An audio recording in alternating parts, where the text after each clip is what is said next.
बीते 26 सालों से अमेरिका के एक प्लेन के गायब होने और उसके वापस लौटने की कहानी दुनिया भर में मीडिया की सुर्खियां बन चुकी हैं।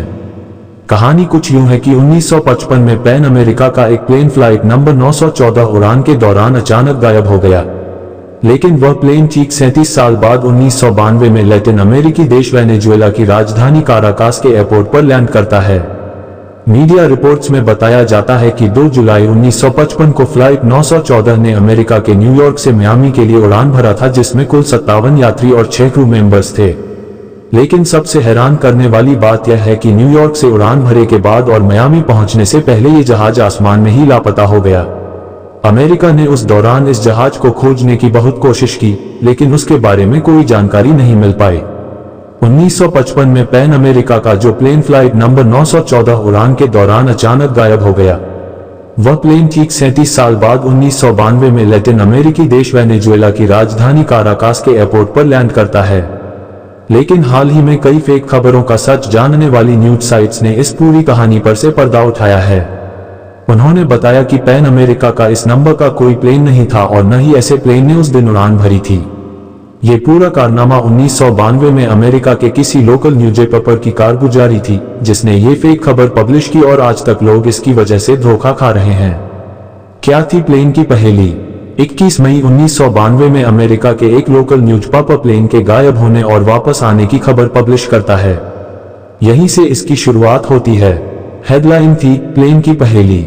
नीचे लिखा होता था 1955 में उड़ान भरने वाला प्लेन 1985 में वापस आया।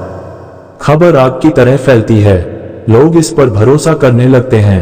अफवाहों का दौर शुरू हो जाता है। कहा जाता है कि प्लेन बर्मुडा ट्रायंगल से वापस लौटकर आ गया, तो कुछ इसे दूसरी दुनिया से जोड़कर देखने लगते हैं। दुनिया में आग की तरह फैली खबर न्यूज़पेपर में पब्लिश होने के बाद ये खबर दुनिया भर में फैल जाती है। इंटरनेट पर लोग इसे अलग अलग तरीके से पेश करते हैं। कुछ लोग सवाल उठते हैं कि आखिर इतने समय से ये प्लेन कहाँ था? अगर ये उड़ रहा था तो इसका ईंधन खत्म क्यों नहीं हुआ? क्या ये किसी खुफिया मिशन पर था? इन तमाम कयासों के बीच खबर आती है कि प्लेन के ब्लैक बॉक्स से मिली वॉइस रिकॉर्डिंग इस बात का सबूत है। बातचीत की रिकॉर्डिंग को बताया जाता है सबूत। पायलट कहता है, हम कहाँ हैं? एयर ट्रैफिक कंट्रोल से आवाज आती है, ये वेनेजुएला है, आप कहाँ से आए हैं?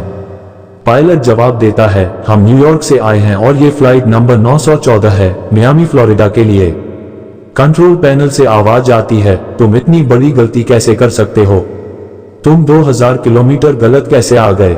इसके बाद कंट्रोल पैनल पर बैठा शख्स डायरी चेक करता है तो पता चलता है कि जिस प्लेन का जिक्र किया जा रहा है उसने 1955 में आखिरी उड़ान भरी थी। कंट्रोल पैनल कंफ्यूजन में प्लेन को उतरने की इजाजत देता है। बताया जाता है कि जब अफसर उसकी जांच के लिए पहुंचते हैं तब तक प्लेन गायब हो जाता है। क्या है इसका सच? हालांकि इस खबर को फर्जी होने की वजह किसी भी प्रोमिनेंट न्यूज़पेपर ने पब्लिश नहीं किया। ये कहानी पूरी तरह से महज एक कल्पना थी। एक न्यूज़पेपर की गलती से ये पूरी दुनिया में फैल गई। लेकिन कुछ रिपोर्ट की माने तो 9 मार्च 1985 के बाद से इस लापता विमान के बारे में कुछ नहीं पता चल पाया। अमेरिका आज भी इस लापता विमान को खोजने की कोशिश में लगा है। लेकिन इस रहस्य में कितनी सच्चाई है, इस बारे में कहना बेहद कठिन है।